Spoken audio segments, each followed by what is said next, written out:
everyone. Hello, everyone. Welcome to our book club. I am Miss Maka.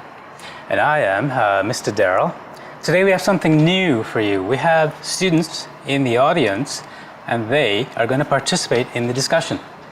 წიგნის კლუბის ყველა სესიაზე გვეყოლებიან მოსწავლეები, რომლებიც აქტიურად ჩაერთვებიან ყველა დისკუსიაში.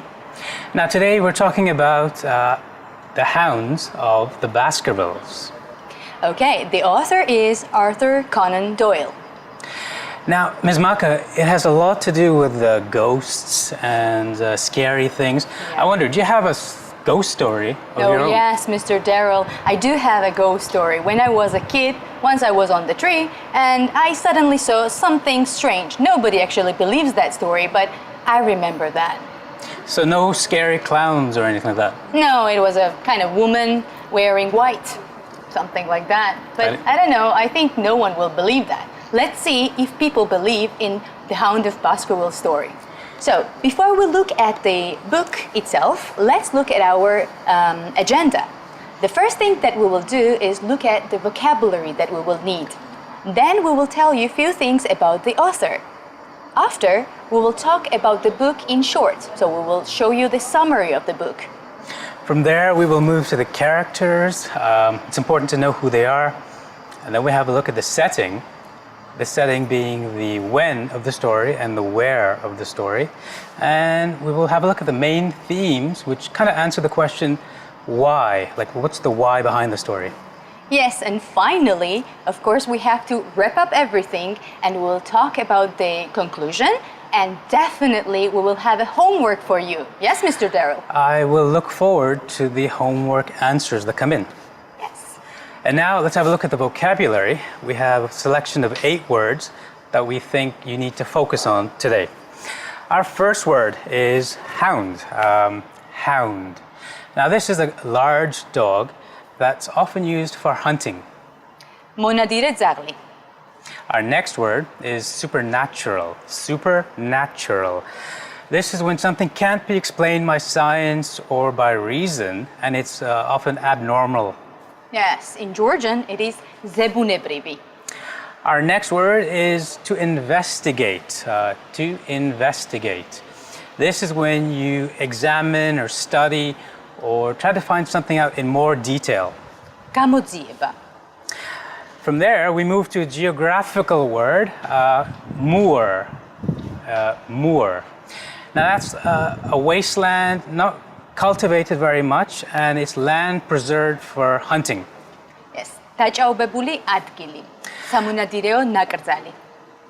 We have murderer next. It's a difficult word, so I'll say it again several times. Murderer, murderer, murderer. This is a person who kills someone on purpose. Oh, qbleli. Okay, and if you are a murderer, you will probably be pursued by someone. So our next word is to pursue, pursue.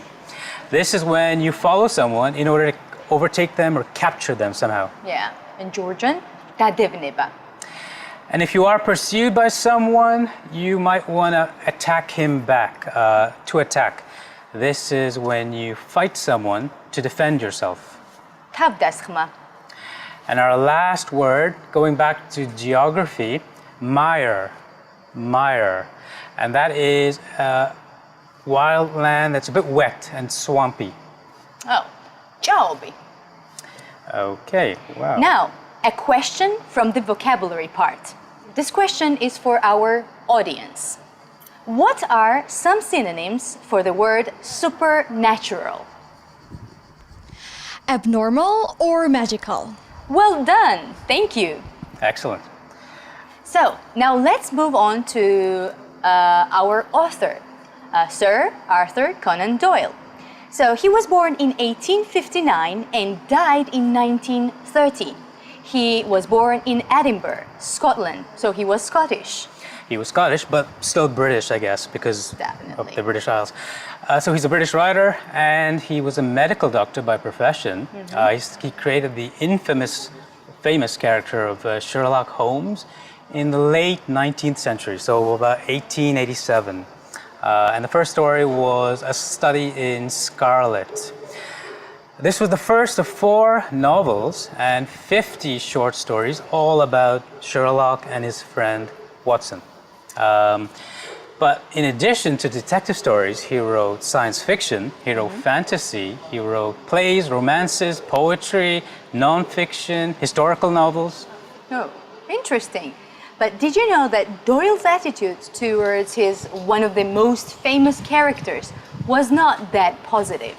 So he actually, in November 1891, wrote to his mother that he wanted to kill the character, Mr. Sherlock Holmes, because he actually distracted him while writing other stories. But his mother replied that you must not. That's why you should always listen to your mother, I guess. No, maybe. But you know, even to stop the company, to ask him to write more series and more stories about Sherlock Holmes, he asked for more payment. So he kind of hoped that they would say no. But to his surprise, the company agreed. So that's how he became one of the most paid authors for that time. So we've learned 2 things. Always listen to your mother and ask for a higher salary whenever you can. Oh, maybe. Well, Ms. Mako, there's an interesting Georgian story. We're in Georgia. I might as well let you know. I don't know if you've known this, but I don't know. Mr. Conan Doyle had a son, his eldest son. He married a Georgian princess or an aristocrat. And her name was, I think, Nino Divani.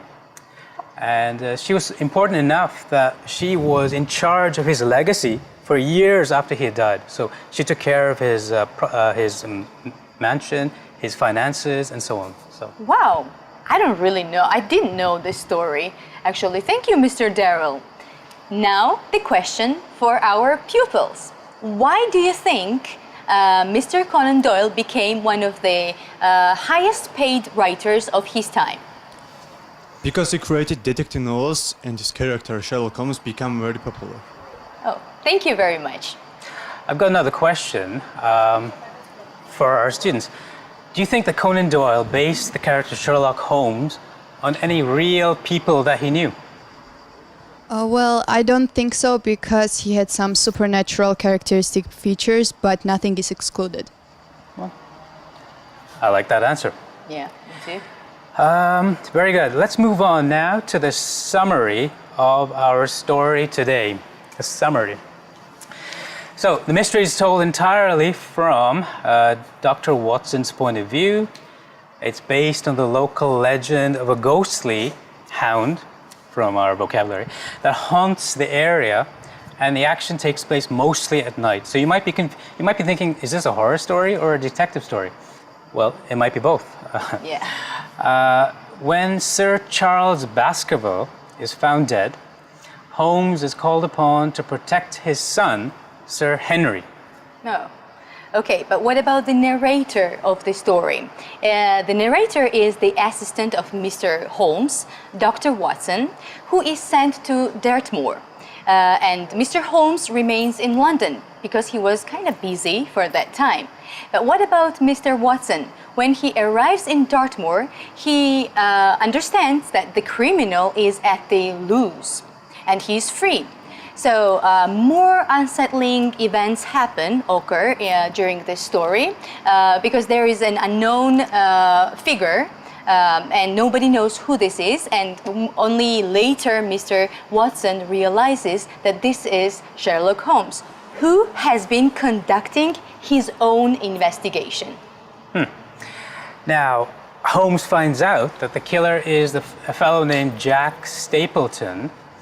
And it turns out that he is a secret Baskerville. He was one of the lost sons or relatives, cousins. Hoping to inherit the family estate, the mansion, the wealth, and everything, he plotted to kill all of his relatives, so Sir Charles, Sir Henry, and so on, using an aggressive hound that he painted with phosphorus. It's a chemical that glows in the dark, so people would think it was a ghost dog. And that was his sort of wild plan. Oh, and did you know that superstitious Charles actually died with a heart attack when he saw the Hound of Baskerville? And Mr. Stapleton, the bad guy, also hoped to kill Henry, the heir of Mr. Charles, this way, but he was stopped by Mr. Holmes. Later, we discover that Stapleton is thought to be killed and buried in Grimpen Mire. Very good. I've got a question about the summary now for our audience. Why do you think Holmes didn't tell Watson that he was independently working on this case? Because he was the kind of person who didn't like to collaborate with other people. As sometimes happens with genius type figures, Yes, he had want to difficulty. solve. Yeah, exactly. Yeah. Okay, well, I think we should move on to characters now. Let's have a look at some of the individual characters of this story. And I believe the first one, why don't you do us the honors? Okay, Mr. Darrell. So yes, our first main character is Mr. Sherlock Holmes, an observant, very clever and well-known detective from 221B Baker Street. This address is very popular with tourists as well. Holmes is sometimes very egotistical, a very complex and moody. Although he has strict habits, he is very untidy. I think typical for the geniuses, right? He is also sometimes antisocial. His favorite quotation is, "When you have excluded the impossible, whatever remains, however improbable, must be the truth." Good advice. Our next character is Dr. Watson. Dr. Watson. And he is the narrator of the story. He is also Holmes's closest friend. Dr. John Watson performs much of the detective work. Unlike some of the other stories, he does more detective work in this story. Although he's observant, he lacks Holmes's imagination and analytical skills as well. Without a doubt, he's firmly devoted to Holmes, so he's a really good friend, and he wants to please him as well. I think he looks up to Holmes and he wants to be praised by Holmes. He's generally more sensitive to the feelings of others, whereas Holmes is a bit cold and shut off. And the reader of the book can certainly identify more with Dr. Watson than Holmes.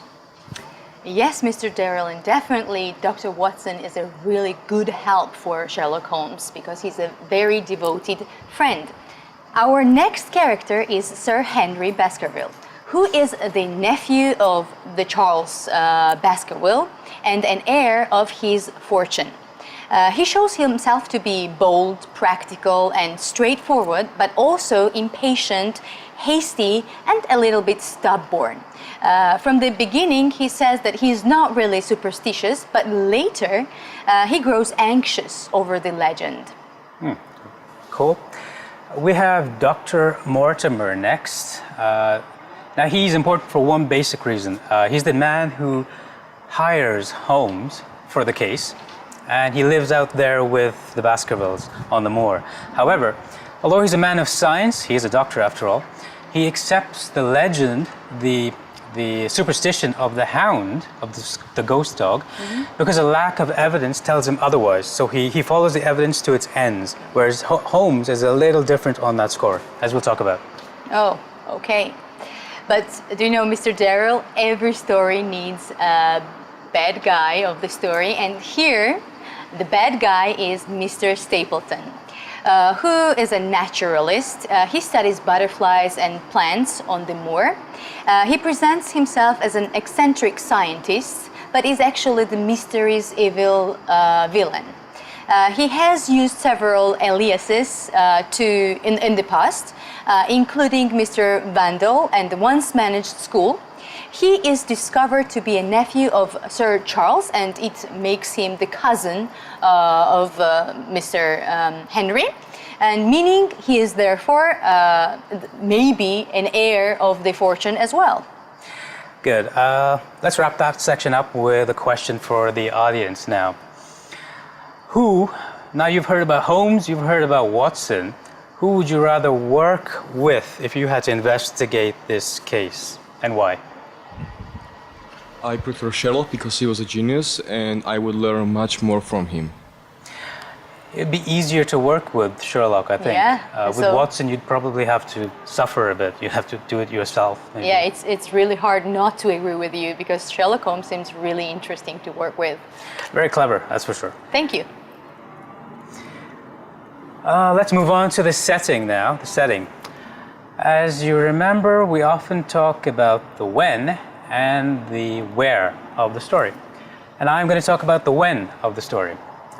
It was written when Conan Doyle was returning from the Boer War at the beginning of the 20th century, 1901, 1900, and he wrote the story then. But it's actually set about 11 years before. It's set in 1889. And we know this because at one point in the story, Holmes tells someone that he notes the date 1884, and it's 5 years prior to the story, so 1889. Oh, interesting. But what about the where part? Where this happens? So the story starts and ends in Mr. Holmes's office, which is 221B Baker Street. That's right. A famous address. And the second location there we meet Devonshire, the imposing Baskerville Hall. We also have the lonely moorlands and the Merripit house where Stapleton lives. Very good. Now, to wrap up the setting, I'm going to ask another question to our audience. Why do you think the story happens so often in the nighttime, at night? Probably because the author wanted to make it more frightening. Yeah, great answer. Yes, definitely. There's a partially it's a horror story, and partially it's a detective story. It's like a genre mash. Yes, of course. And I am afraid of darkness, so this, of course, has And you bigger have effect. you have seen a ghost. So Yeah, definitely. I would- Don't tell anyone. No one believes me, so I don't know. It stays with me, actually. Okay. So, okay.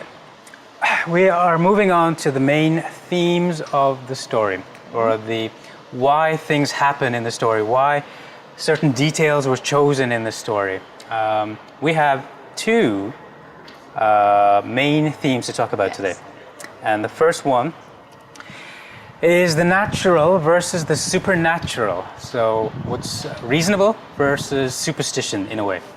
Yes. One of the novel's primary themes is the conflict between rationalism and superstition.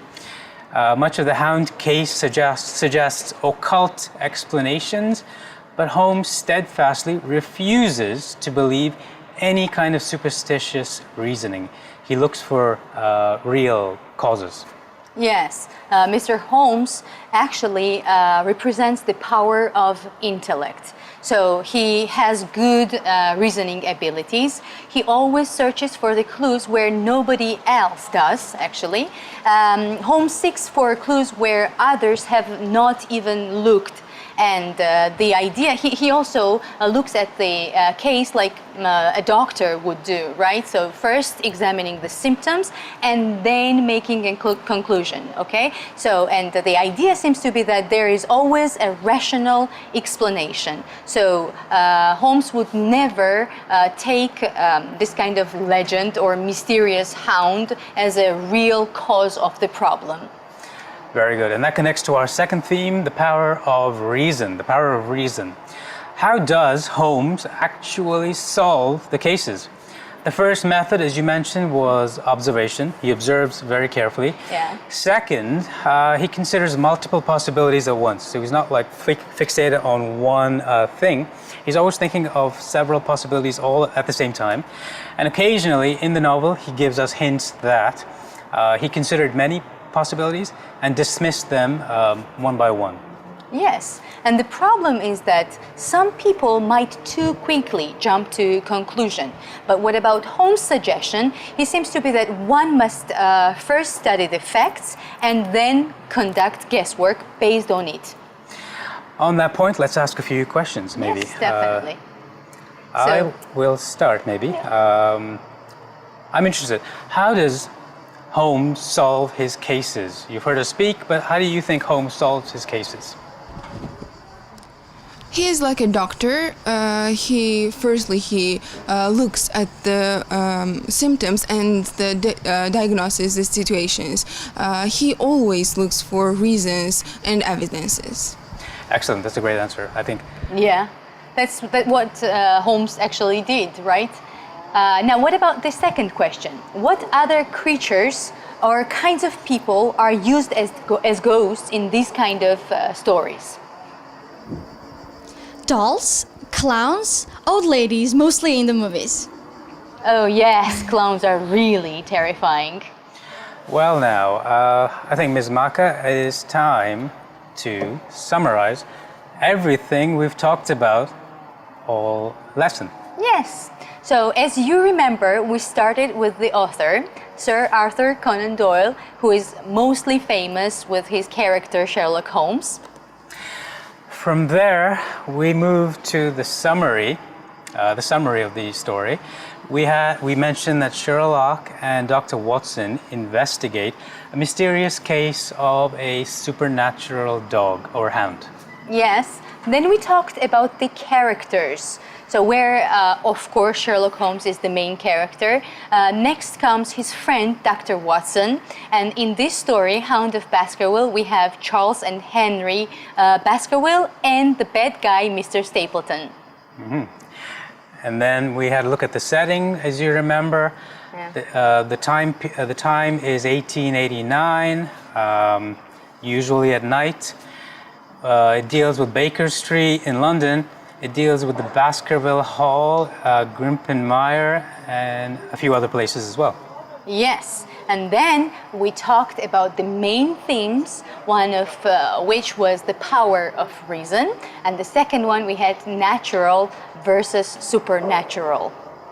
Okay, let's move back to vocabulary one last time.